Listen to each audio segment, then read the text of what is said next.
So we will keep going with this Sungwoo Lim from the Open University. Okay.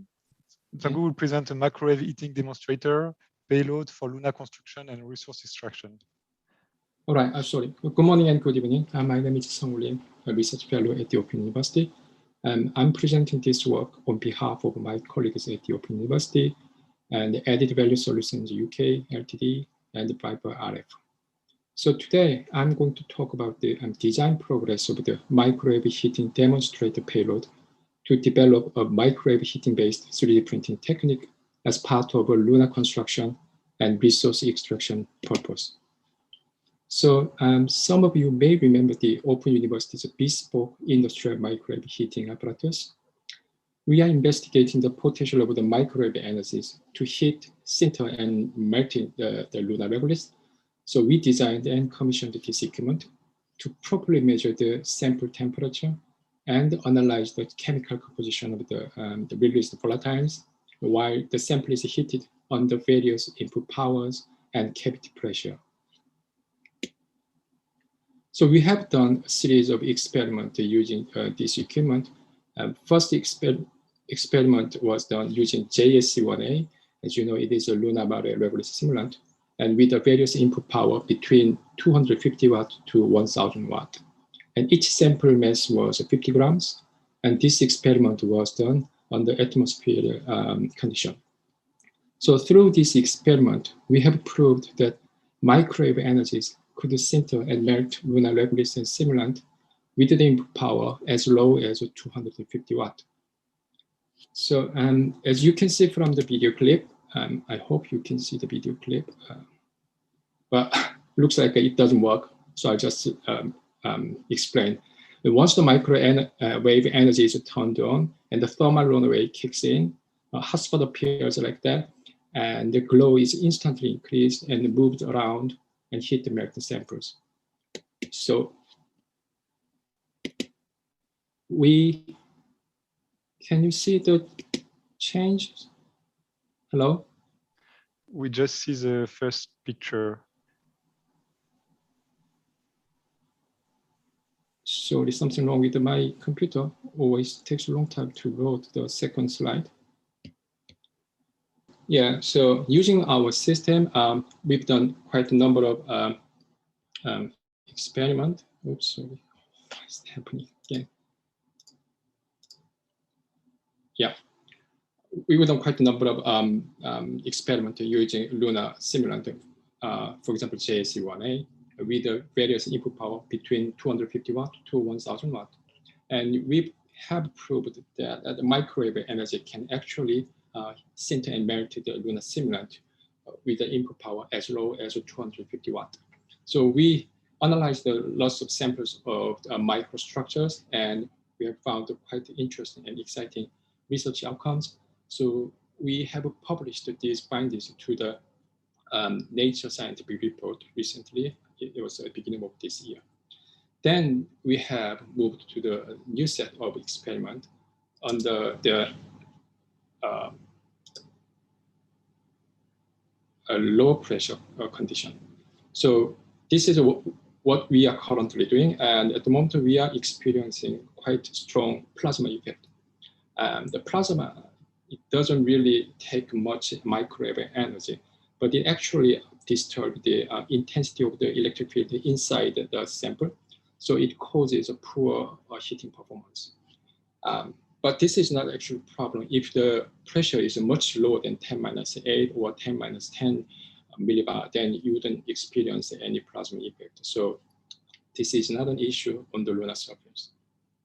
The one real issue is because the volatile evaporation rate is much, much higher compared with the previous experiment. So as you can see from the picture, the sample has a high porosity with a much, much less sample density. We are currently observing many more interesting phenomena. So we think we can submit a new data set for the journal publication before the end of this year. So everything is really good, but we still have one problem. Whatever we are doing here, everything is simulated. Materials are simulants, and the experiment is done on the simulated environment. So if we can conduct this kind of experiment on the lunar surface using real lunar revolution, that would be perfect, right?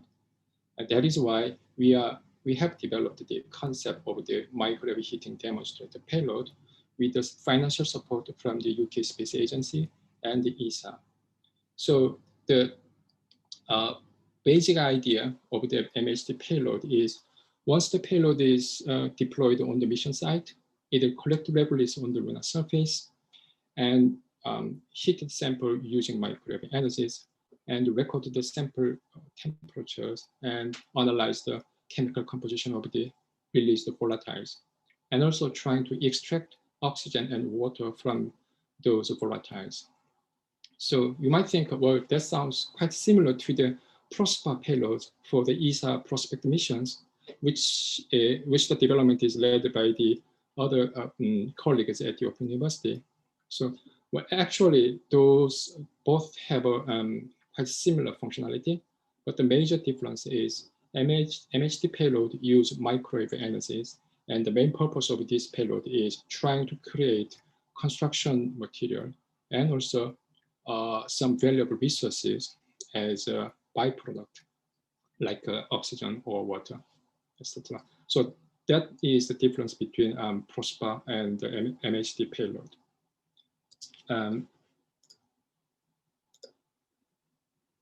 Sorry, what happened? So luckily, so far, we have secured 3 consecutive research grant and contract from UKSA and ESA. So with the first grant from UKSA, we developed the initial concept of the MHD payload.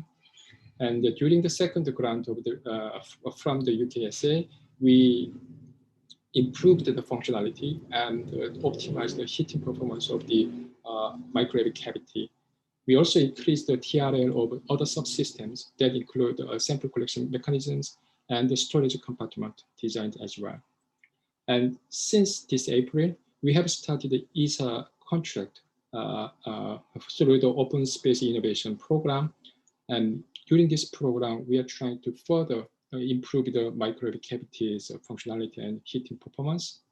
And also, because we recently changed the sample collection mechanism, we will try to do a trade-off analysis of the new mechanism and add oxygen and water extraction unit attaching to the existing mass spectrometer subsystems, and also design final form factors of the rest of the subsystems and develop final packaging design as well.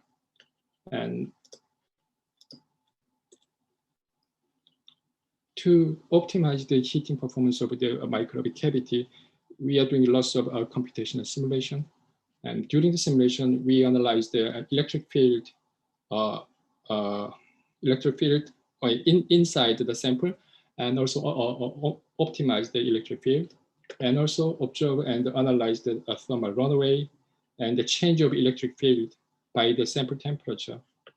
We also simulated the hotspot positions and heating performance of the sample, trying to protect the other subsystems from the excessive heat transfer. So,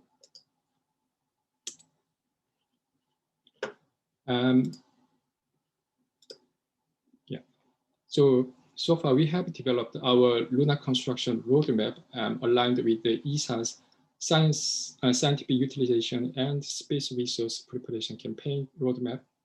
So if everything goes well, we hope our MHD payload is selected as one of the ESA's European Large Logistic Lander mission payloads. And that will be the first step to develop the actually practical microwave heating-based 3D printing technique that could be used for lunar construction and resource extraction. And that's all from me, and thank you for your listening, and sorry about the glitches. So now I would welcome your questions if I have some more time. Thank you. Thank you, Sungwoo. I have one question for you because I don't see one in the chat. When you are showing the microwave regolith, I think it's GSE-1A, but with the small, all the foamy structure, all the bubbles, is it just, yeah, is it from the trap gases that it's inside the material, or is it because you are in the vacuum, so you have some kind of vapor pressure from molten phases? Or do you know where, or both, or what's the gas? Yeah, before we microheat the sample, we actually desiccated the sample in the oven with 300 Celsius degrees more than 48 hours. So all the moisture is gone, and the all possible volatiles are already gone. So under vacuum condition, when you heat that, we see instant the pressure increase from 10 to minus 6 millibar to 10 to minus 2 or 10 to even plus 2 millibar. Those are the kind of the jackpot, I would say jackpot. When the microwave hotspot hit the right position, the volatiles just vaporize instantly. So we believe those airport gases actually come from the released volatile from the regolith. Okay. Because the thermal runaway temperature is really, really hot, and it can vaporize everything instantly. Okay, thank you.